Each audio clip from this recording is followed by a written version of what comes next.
प्रिय विद्यार्थियों, श्रद्धा मनु काव्य शीर्षक को पढ़ते हुए हम लोगों ने यहाँ तक पढ़ा था कि श्रद्धा बताती है कि किस प्रकार से हिमालय पर भटकते हुए उन्होंने जब यह देखा कि किसी जीवित व्यक्ति द्वारा मृत आत्माओं के प्रति श्राद्ध का कार्य किया गया है, उनकी आत्मा की शांति के लिए जो भी अनुष्ठान होते हैं किए गए हैं, तो इससे श्रद्धा को यह अनुमान हुआ कि इस दिशा में कोई जीवित व्यक्ति है और उसे खोजते हुए श्रद्धा वहां तक पहुंचती है।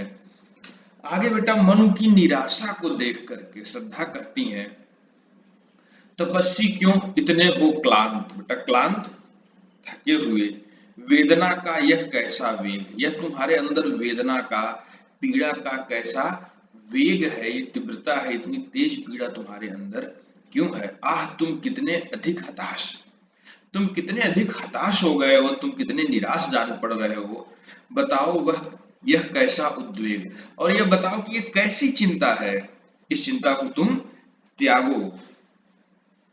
दुख की पिछली रजनी बीच, कन्हैया ये जो दुख रूपी पिछली रजनी है, रात्रि है, वह क्या होती है, एक न एक दिन समाप्त हो जाती है। बेटा दुख को यहाँ पर रात्रि के रूप में प्रस्तुत किया गया है, इसलिए रूपक अलंकार है। विकसता सुख का नवल प्रभात, और किस प्रकार से सुख रूपी नया प्रभात, नया सूर्योदय, नया प्रातः काल किस प्रकार से विकसित होता है। एक पर्दा यह झीना नील, यह एक पर्दा जो है क्या, झीना नीला पर्दा है। बेटा नीला रंग रहस्य का रंग, माया का रंग माना जाता है, और कह रहे कि ये जो रहस्य रूपी आवरण पड़ा हुआ है, माया रूपी आवरण पड़ा हुआ है, यह क्या है, एक छोटा सा पर्दा भर है, यह एक दिन समाप्त हो जाएगा। छिपाए है जिसमें सुख गात, जिसने क्या कर रखा है, सुख के शरीर को छुपा रखा है, सुख रूपी शरीर को छुपा रखा है। जिसे तुम समझते हो अभिशाप, श्रद्धा करेंगे हे मनु, जिस जीवन को तुम अभिशाप समझते हो, तुम समझते हो कि सारे मृतकों को मुक्ति मिल गई और तुम अकेले जीवित बचे हो, या तुम्हारे लिए कोई दंड है, कोई शाप है, कोई सजा की तरह है। करें यह सजा नहीं है, बल्कि क्या है, जगत की ज्वालाओं का मूल। यह क्या है, इस जगत की, संसार में जो आने वाली मानव जाति होगी उसका तुम मूल बनोगे। इसका यह रहस्य वरदान, यही ईश्वर का रहस्यमय वरदान है, ईश्वर ने तुम्हें इसीलिए जीवित छोड़ा है। अभी मत जाओ इसको तुम भूल कर, कभी तुम इसको मत भूलना, कभी इस बात को मत भूलना कि ईश्वर ने तुम्हें जीवित क्यों छोड़ा है। लगे कहने मनु सहित विषाद, मनु बड़े विषाद के साथ, बड़े दुख के साथ ये बात कहने लगे। विषाद का अर्थ छूट गया है, बाद में लिख दिया जाएगा। करे मधुर मारुत से ये उच्छ्वास, ये जो मधुर मारुत के समान, मधुर मधुर लगने वाली मीठी मारुत यानी हवा के समान ये जो उच्छ्वास है, ये जो सांसें आ जा रही हैं, करें जो शीतल हवा चल रही, इसी के समान जो सांसें आ जा रही हैं। अधिक उत्साह तरंग अबाध, ये मेरे अंदर क्या करती हैं, उत्साह भरती हैं, और एक अबाधित तरंग की तरह, जैसे समुद्र की लहरें जो होती हैं उन्हें कोई नहीं रोक सकता है, करें उसी प्रकार से मेरे मन में भी एक उत्साह भर रही है, जीवन की तरफ मेरा आकर्षण भी बढ़ रहा है। लेकिन फिर क्या होता है, उठते मानस में सविलास, मेरे मन में बड़े ही विलास के भाव उठते हैं, विलासिता की भावना उठती है कि फिर से जीवन को आरंभ किया जाए। किंतु जीवन कितना निरुपाय, लेकिन मैं ये देख चुका हूं इस महाजल विप्लव में, जिसमें पूरी सृष्टि डूब गई, इसमें मैंने यह देख लिया है कि किस प्रकार से यह जीवन निरुपाय है। निराशा ही जिसका परिणाम, करें जिसका परिणाम क्या है, निराशा ही है। सफलता का वह कल्पित गेह, वह सफलता का एक काल्पनिक घर के समान है, हवा महल के तरह है, यानी बेटा जिसका कोई वास्तविक अस्तित्व है ही नहीं। करें कि हमारी सारी सफलताएं यहीं पर आकर रुक जाती हैं, क्योंकि हम जिसे सफलता मानते हैं, ईश्वर उसे क्षण भर में क्या करता है, तहस नहस करके हमें अपने वास्तविकता का बोध करा देता है।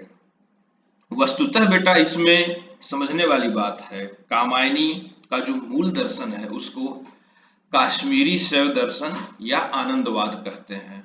आनंदवाद में बेटा यह माना जाता है कि कर्ता नियंता ईश्वर है, मनुष्य को इसकी इच्छाओं के अनुरूप कर्म करना चाहिए।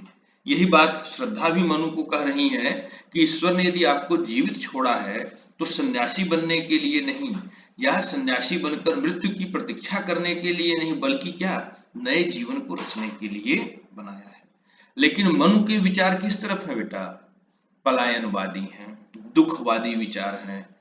भारतीय दर्शन परंपरा में उपनिषदों से दुखवाद का शुरुआत होता है और भगवान बुद्ध के दर्शन का तो मूल आधार ही दुखवाद है।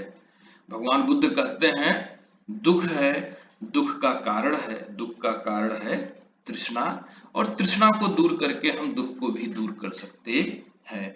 तो कहीं न कहीं मनु इसी विचारधारा पे चल रहे हैं कि मैं वैरागी बन जाऊं, वैरागी बन जाने के बाद दुख होगा ही नहीं, किसी से प्रेम नहीं होगा तो किसी से अलग होने का कष्ट नहीं होगा, सुख का अनुभव नहीं करूंगा तो सुख के न मिलने पे दुख का अनुभव नहीं होगा। लेकिन बेटा प्रसाद जी काश्मीरी शैव दर्शन से, आनंदवाद से प्रभावित हैं। जीवन में जो कुछ भी है उसका पूरा आनंद उठाते हुए ईश्वर की इच्छा के अनुरूप कर्म करिए, दुख कभी मत करिए, क्योंकि कर्ता कौन है? ईश्वर है। ईश्वर करता है और हम उसके नियामक हैं, हम माध्यम है, हमारे माध्यम से ईश्वर सृष्टि का संचालन करता है।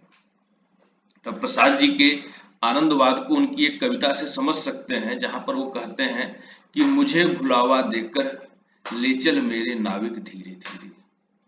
नाविक कौन है बेटा? ईश्वर है। कहते हैं तुम मुझे भुलावा दे दो, मुझे ये भ्रम हो जाए कि मैं ही कर रहा हूं, इस भुलावे में मुझे धीरे धीरे मेरे चरम लक्ष्य की तरफ, मेरे जीवन के पूर्ण उत्कर्ष की तरफ ले चलिए हे ईश्वर। मनु अकेले हिमालय पर निराश अवस्था में बैठे हुए हैं, तभी गांधार देश के राजा की पुत्री श्रद्धा आती हैं और उनसे पूछती हैं कि कौन हो तुम। दोनों आपस में एक दूसरे का परिचय प्राप्त करते हैं और श्रद्धा मनु को नए जीवन के लिए आकर्षित करती हैं, उन्हें प्रेरित करती हैं कि वैराग्य ही जीवन का सत्य नहीं है। आपको क्या करना होगा? दुख से उबर करके जो ईश्वर द्वारा दिया गया जीवन है उस जीवन का लाभ उठाना होगा। ऐसी स्थिति में मनु जो कि निराश है, उनके अंदर जीवन का उत्साह भरते हुए श्रद्धा आगे बेटा जो कह रही है उसको हम लोग यहाँ से पढ़ेंगे। इससे पूर्व उन्होंने जो कहा कि मतलब मनु ने कहा कि ये सफलता कोई मूल्य नहीं रखती है, क्योंकि अंततः सब कुछ असफल हो जाना है। जब जीवन का अंत मृत्यु है, संसार का अंत नाश है, तो ऐसे में फिर इतना कुछ करने की आवश्यकता ही क्या है? बेटा ये जो दुखवाद है इसके ऊपर आनंदवाद की प्रतिष्ठा करते हुए श्रद्धा उन्हें प्रेरित करती है कि नहीं, ये विधाता की कल्याणी सृष्टि है, ईश्वर ने जो कुछ भी किया है भला किया है और उसी के अनुसार आपको अपने जीवन को का यापन करना चाहिए। कहा आगंतुक ने सस्नेह, अरे तुम इतने हुए अधीर। आगंतुक ने, श्रद्धा ने बड़े ही स्नेह से कहा कि अरे तुम इतने अधीर हो गए हो, इतने जल्दी हार मान लिए हो, हार बैठे जीवन का दाव। जीवन रूपी दाव, जीवन रूपी बाजी को ऐसे ही हार गए। जीतते मर के जिसको वीर, जिसको मर करके भी वीर पुरुष क्या करते हैं? जी लेते हैं।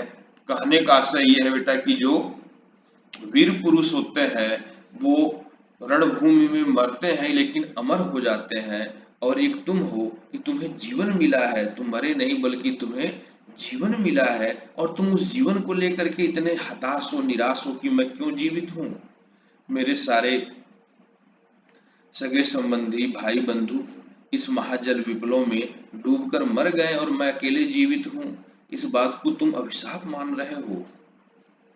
तो यहाँ पर जीवन को दाव कहा गया इसलिए रूपक अलंकार, और यहाँ पर बेटा जीतते मर कर, ठीक बेटा, तो यहाँ पे थोड़ा सा विरोधाभास अलंकार लग रहा है, क्योंकि जो मर गया वो जीत कैसे सकता है। ठीक है, आगे देखते हैं।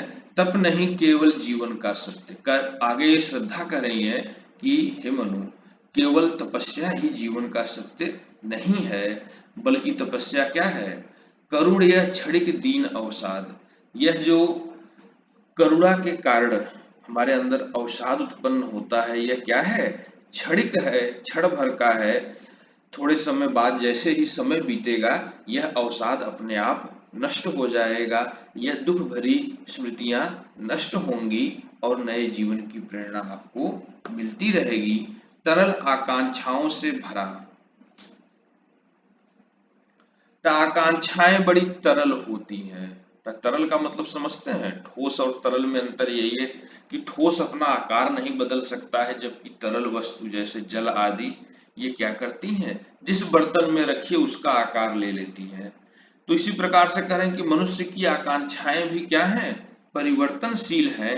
आज आपको वैराग्य की इच्छा है, लेकिन कल आपको इस सृष्टि से स्नेह होगा, प्रेम होगा, आपके अंदर श्रृंगार का भाव उत्पन्न होगा। इसलिए कह रहे हैं कि आकांक्षाएं बदलती रहेंगी। सो रहा आशा का आह्लाद। और करें इसी निराशा में, इसी दीन अवसाद में ही क्या है? आशा का, उम्मीदों का एक आनंद भी चुपचाप सोया हुआ है।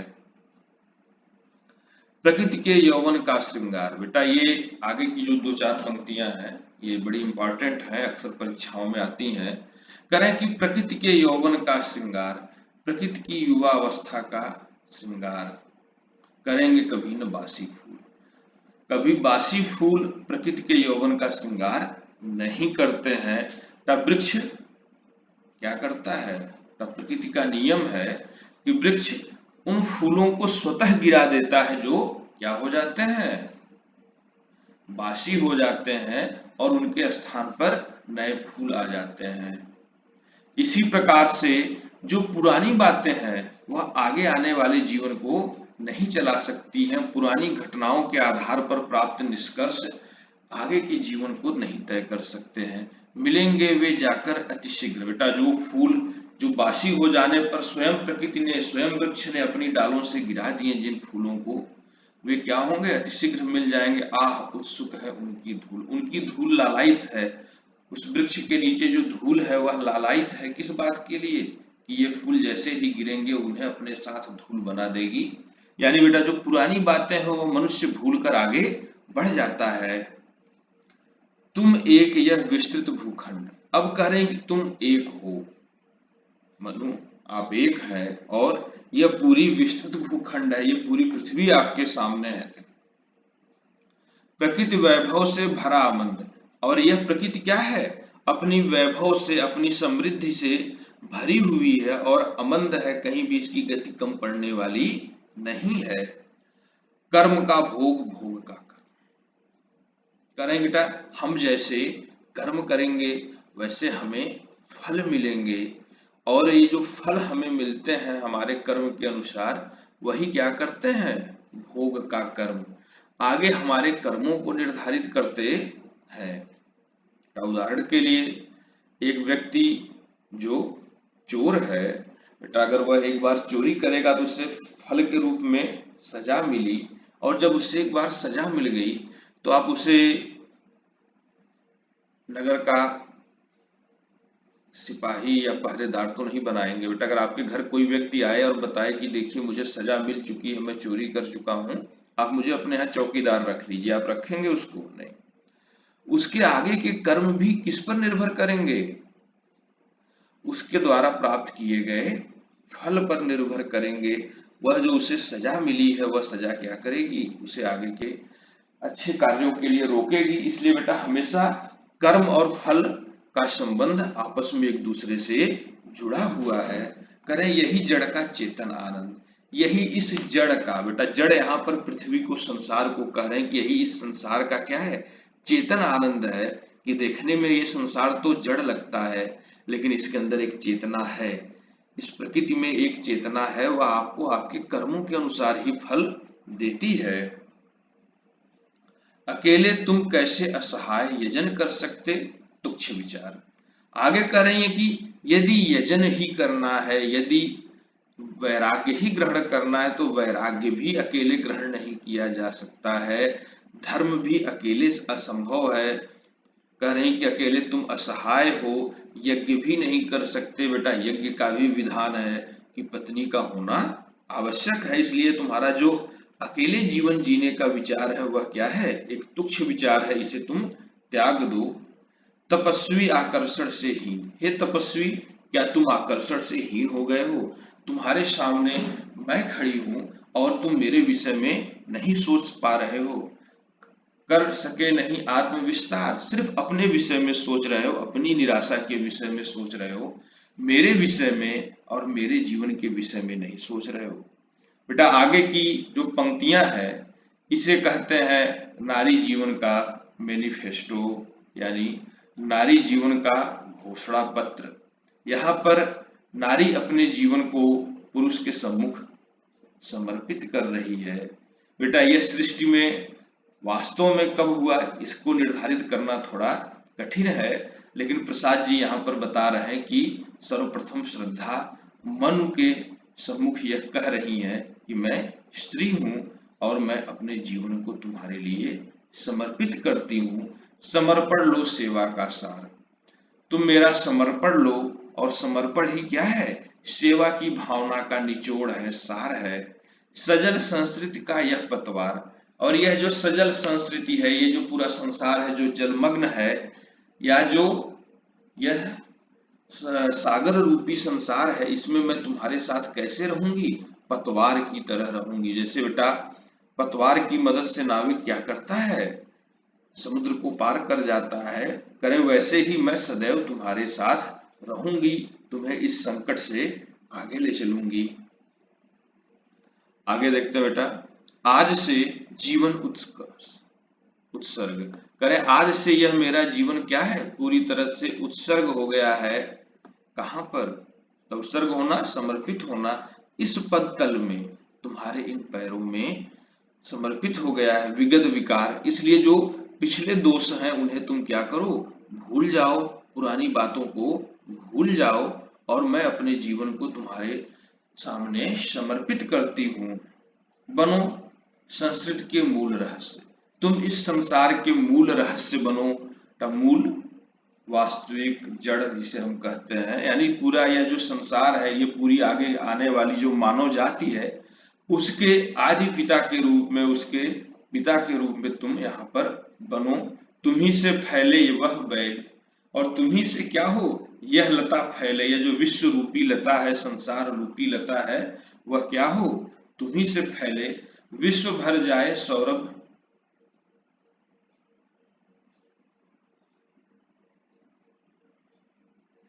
अगर विश्व भर सौरभ से भर जाए, यह पूरा जो विश्व है, ये जो पूरा संसार है, वह क्या हो जाए, सौरभ से, तुम्हारे द्वारा जो आगे आने वाली संस्थितियां होंगी, जो संतानें होंगी, उनके सदकर्मों से यह पूरा विश्व भर जाए, यानी आने वाली जो मानव जाति है उसके द्वारा जो सुंदर कार्य किए जाए, वो सभी तुम्हारी ही संतानें हों।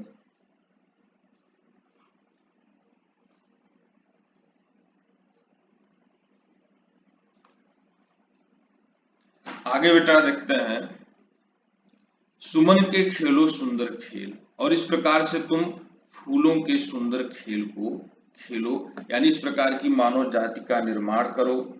सुंदर सुमन के खेल खेलने से आशय प्रेम करने से भी है कि इस प्रकार से तुम और मैं प्रेम करें कि हमसे उत्पन्न होने वाली जो मानव जाति है वह क्या करे, इतने सुंदर कार्य करे कि उसके सुंदर कार्यों रूपी सुगंध रूपी जो सुगंध है वह क्या हो जाए, पूरे विश्व में फैल जाए।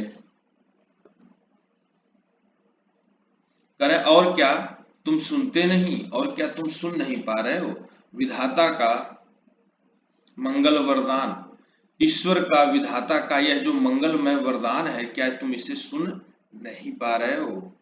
शक्तिशाली बनो, विजयी बनो, ईश्वर ने तुम्हें जीवित छोड़ा है, तुम्हारे लिए इतनी बड़ी संस्कृति छोड़ी है, मैं हूं तुम्हारे लिए, ऐसे में तुम्हारे लिए सिर्फ ईश्वर ने एक ही वरदान दिया है। क्या दिया है कि शक्तिशाली बनो और विजयी बनो, विश्व में गूंज रहा जयगान, और पूरे विश्व में क्या हो, तुम्हारा जयगान गूंजे। डरो मत अरे अमृत संतान, हे अमर देवताओं के पुत्र, डरो मत। अग्रसर है मंगलमय वृद्धि, अग्रसर है यह जो मंगलमय वृद्धि है, यह अग्रसर है, यह धीरे धीरे आगे बढ़ रही है। इसका साक्ष्य है कि तुम अकेले थे, अब हम दो हैं, हम मिल करके आगे बढ़ सकते हैं। यानी यह जो मंगलमय वृद्धि है वह धीरे धीरे अग्रसर है। पूर्ण आकर्षण जीवन केंद्र, करें कि आगे चल करके पूरे जिस जीवन के तुम ही आकर्षण बनोगे, खिंच आवेगी सकल समृद्धि, और तुम्ही से क्या होगा, इस पृथ्वी पर पुनः वही समृद्धि खिंच कर आ जाएगी जिस समृद्धि सभ्यता के लिए, संस्कृति के लिए तुम दुखी हो रहे हो, जिसके नष्ट होने से तुम्हें आज इस प्रकार का कष्ट है, वही सभ्यता और संस्कृति तुम पुनः खींच करके इस भूलोक पर लाओगे। विधाता की कल्याणी सृष्टि, बेटा ये वाक्य बड़े स्पष्ट रूप से प्रसाद जी के जीवन दर्शन को समझाता है। कल मैंने आप लोगों को बताया भी था कि वो काश्मीरी शैव दर्शन आनंदवाद से प्रभावित है, जिसमें भक्त यह मानता है कि सब कुछ ईश्वर द्वारा हो रहा है और ईश्वर द्वारा जो कुछ भी किया जा रहा है सब अच्छा है। वह करता नहीं है बल्कि वह क्या है, नियामक भर है, वह माध्यम है जिसके माध्यम से ईश्वर कार्य करता है। इसलिए वह कभी पाप पुण्य आदि के बोधों से बचा रहता है, वह सदैव बचा हुआ स्वयं को एक साधन भर मानता है और यह मानता है कि सब कुछ ईश्वर कर रहा है और सब कुछ का जो परिणाम है वह अंततः उत्तम होगा। इसीलिए कह रहे बेटा कि विधाता की यह जो सृष्टि है वह क्या है, कल्याणी है, कल्याण करने वाली ही है, यह किसी को दुख देने वाली नहीं है। सफलता हो इस भूतल पर पूर्ण करें कि यह जो कल्याणी सृष्टि है यह इस भूतल पर, इस संसार पर पूर्ण कब होगी, जब तुम जीवन की तरफ आकर्षित होगे। पटे सागर बिखरे ग्रह पुंज, धीरे धीरे ये सागर पटेगा, धीरे धीरे ये जो महाजल विप्लव का जल है यह धीरे धीरे नीचे उतरेगा और क्या होगा, ये जो ग्रह पुंज है, ये छोटे छोटे जो टापू है ये दिखना शुरू हो जाएंगे और ज्वालामुखियां हो चूर्ण, और ये जो ज्वालामुखियां हैं ये भी क्या हो जाएंगी, चूर्ण हो जाएंगी, यह भी एक दिन नष्ट हो जाएंगी। बेटा ये ज्वालामुखियों का जो प्रसंग है ये बड़ा ही अद्भुत प्रसंग है, क्योंकि बेटा ऐसा माना गया कि महाजल विप्लव, अचानक ऐसा क्या हुआ कि पूरे समुद्र का जल या पूरी प्रकृति में जहां भी जल था सब कुछ क्या हुआ, वाष्प बन के बादल हो गया। इसको बेटा वैज्ञानिक इस रूप में मानते हैं कि कोई उल्का पिंड आया और हमारी पृथ्वी से पर आकर गिरा सागर में, और सागर के जल को उसने क्या किया, जला करके वाष्प बना दिया। तो कहीं न कहीं प्रसाद जी भी इन बातों से अवगत है, इसलिए कह रहे हैं कि ये ज्वालामुखियां, ये आग भी क्या हो जाएगी, नष्ट हो जाएगी। उन्हें चिंगारी सदृश सदर्प, जैसे एक छोटी सी चिंगारी को हम क्या करते हैं के समान सदर्प कुचल खड़ी रहे खड़ी आनंद करे बेटा, कुचलती रहे खड़ी सानंद। यह जो मानवता है वह क्या करेगी, जैसे छोटी सी चिंगारी को मनुष्य क्या करता है, अपने पैरों से दबाकर बुझा देता है, करें वैसे ही इन समस्याओं को, इन ज्वालामुखियों को हम एक दिन नष्ट कर देंगे, अपने पैरों से दबा करके अभिमान के साथ खड़े रहेंगे। आज से मानवता की कीर्ति, आज से यह जो मानवता का यश है वह अनिल भूजल में रहे न बंद। तो इसका आशय जो है ये हम मानते हैं कि हमारी जो शरीर है वह पंच तत्वों से बनी है। यहाँ पे 5 तत्वों का नाम न लेकर के छंद की सुविधा के अनुसार से प्रसाद जी ने 3 ही तत्वों का नाम लिया, लेकिन कहने का आशय यही है कि मानव की जो कीर्ति है अब यह इन स्थानों पर बंद नहीं रहेगी, बल्कि इन 5 तत्वों से मानव अपनी शरीर को धारण करके आएगा और अपने सद कर्मों से, उत्तम कर्मों से इस प्रकृति को पूर्ण बनाएगा। जलधि के फूटे कितने उत्स, करे बेटा सागर में न जाने कितने स्रोत फूटेंगे। द्वीप कच्छप डूबे उतराए, ये जो द्वीप है बेटा वो कछुए के समान क्या करेंगे, डूबेंगे उतराएंगे। यहाँ पर बेटा रूपक अलंकार होगा। किंतु खड़ी रहे यह दृढ़ मूर्ति, लेकिन मानवता क्या होगी, एक दृढ़ मूर्ति के समान खड़ी रहेगी। मानवता एक दृढ़ मूर्ति के समान खड़ी रहेगी, अभ्युदय का कर रही उपाय, और अपने अभ्युदय का, अपनी उन्नति का, उत्थान का उपाय करती रहेगी। आगे कह रहे हैं शक्ति के विद्युत कण जो व्यस्त करें, शक्ति के जो विद्युत कण हैं, जो ऊर्जा के कण हैं, जो व्यस्त हैं, आज बिखरे हुए पड़े हैं इस सृष्टि में, विकल बिखरे हैं हो निरुपाय, जो व्याकुल होकर के बिखरे हुए हैं, निरुपाय हैं, उनका क्या करना है, समन्वय उनका करें समस्त। उन सभी का हम क्या करेंगे, समन्वय करेंगे, विजयनी मानवता हो जाए। और करें इस प्रकार से मानवता विजयनी हो जाएगी, मानवता एक दिन विजयी हो जाएगी। इस प्रकार से बेटा जयशंकर प्रसाद जी द्वारा लिखित महाकाव्य कामायनी का तीसरा सर्ग, जिसका कुछ भाग आपके पाठ्यक्रम में श्रद्धा और मनु शीर्षक से संग्रहित था, उसका हम लोगों ने अध्ययन आज पूर्ण किया है। अब इसके बाद बेटा इससे कुछ प्रश्न भेजे जाएंगे, उन प्रश्नों को आप लोग हल करेंगे और आगे हम लोग अन्य पाठों का भी अध्ययन करेंगे। धन्यवाद। जय हिंद।